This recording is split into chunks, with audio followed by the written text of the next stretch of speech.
नमस्कार साथियों, मेरी YouTube चैनल भक्ति योग कथा में आपका स्वागत है। आज हम बात करेंगे अनोखा वरदान। महर्षि अत्रि एक ऐसे ऋषि थे जो अपने नाम के अनुसार तीनों गुणों सतोगुण, रजोगुण और तमोगुण से निर्लिप्त थे। उसको न किसी प्रकार की कामना थी, न किसी से राग, न किसी से द्वेष था, न किसी प्रकार का लोभ मोह था। उनकी पत्नी अनसुया भी उसी प्रकार पति जैसा ही व्यवहार तथा विचार रखती थी। एक बार ब्रह्मा ने उनकी ऐसी वृत्ति देखकर कहा, आप अब दोनों संतान उत्पन्न करें जिससे आप जैसे सुयोग्य पुत्र पैदा हो और सदाचार का विस्तार हो। अत्रि ने कहा, ब्रह्मा जी, सृष्टि रचना के लिए आप स्वयं तथा संतति विस्तार के लिए दक्ष प्रजापति यह कार्य कर रही है। हम तो तप करना चाहते हैं, यही हमारा आनंद है और यही हमारे लिए श्रेष्ठ कर्म है। ब्रह्मा जी ने कहा, आपके विचार उत्तम है, आप तप और कर्म ही करें। अत्रि अपनी पत्नी सती अनसुया के साथ दंडकारण्य के शांत एकांत निर्जन वन में एकाग्रचित होकर निष्काम भाव से तपस्या करने लगे। तप से कुछ फल पाने या वर पाने की उनकी कोई कामना न थी। तपस्वी जीवन में उन्होंने धूप, शीत, वर्षा की भी परवाह नहीं की तथा प्राणवायु के सहारे अपने को जीवित रखा। अनेक वर्ष के पश्चात तीनों देव ब्रह्मा, विष्णु और महेश ने प्रसन्न होकर एक साथ दर्शन दिया और वो बोले, अत्रि उठो, तुम्हारी कठोर तपस्या ने हम तीनों को प्रभावित किया, इसलिए हम तीनों एक साथ तुम्हारी इच्छित मनोकामना पूरी करने आए हैं।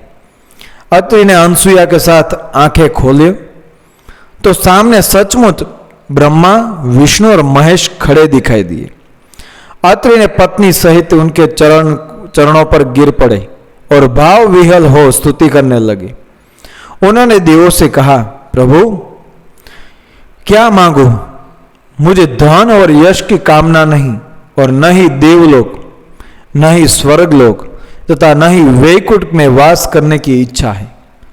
मोक्ष भी नहीं चाहिए। देवों ने कहा, अत्रि, कुछ न कुछ वर तो मांगना पड़ेगा, अन्यथा हमारे प्रसन्न होने की मर्यादा घट जाएगी, इसलिए कुछ मांगे अवश्य।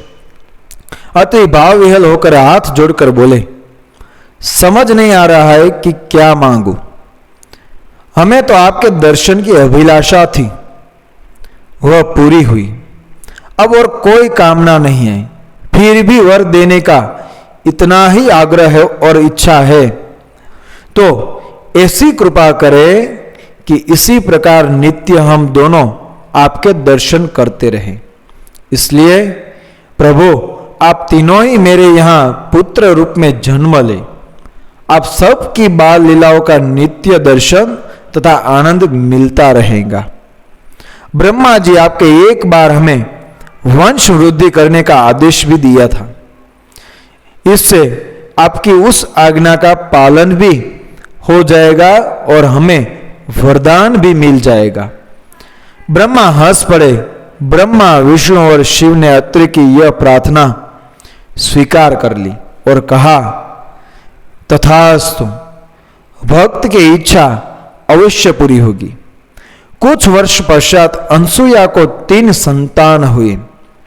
विष्णु के अंश से जन्मा बालक दत्तात्रेय, ब्रह्मा के अंश से जन्मे बालक का नाम चंद्रमा और शिव के अंश से जन्मे पुत्र का नाम दुर्वासा हुआ। इन तीनों पुत्रों के जन्म से अत्रि अनसुया का जीवन धन्य हो गया। योगी यति जिनका दर्शन एक बार पाने के लिए कठोर तपस्या करते रहते हैं, वही तीनों देवता अत्रि अनसुया के आंगन में बाल स्वरूप में किलकारियां मारते हुए खेलते रहते थे। इन तीनों बालकों के पालन पोषण तथा उनकी बाल लीलाओं को देखते हुए उन्हें अपार आनंद मिलता था। अनसुया महान पतिव्रता स्त्री थी। त्रेता युग में राम, लक्ष्मण और सीता जब दंडकारण्य में घूम रहे थे तो अत्रि ने आश्रम में रुके थे। अनसुईया ने सीता को उनके उपदेश दिए थे, अनेक उपदेश, तथा उनके शरीर पर कई प्रकार के अंगराग के लेप लगाए थे, जिससे उनके शरीर पर जंगली हवा का कोई प्रभाव न पड़े।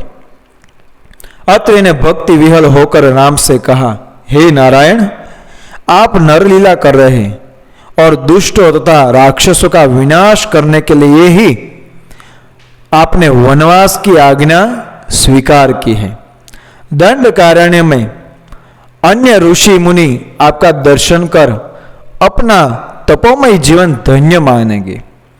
आकाश में स्थित सप्तर्षि तारा मंडल में अत्रि को एक प्रमुख स्थान प्राप्त है। साथियों, ऐसी ही भक्ति में कहानी आपको अच्छी लगती है, मेरी यूट्यूब चैनल भक्ति योग को सब्सक्राइब करें, फॉलो करें, शेयर करें। मिलते हैं ऐसे ही कहानी के साथ। धन्यवाद। जय हिंद, जय भारत, जय शिव शंकर।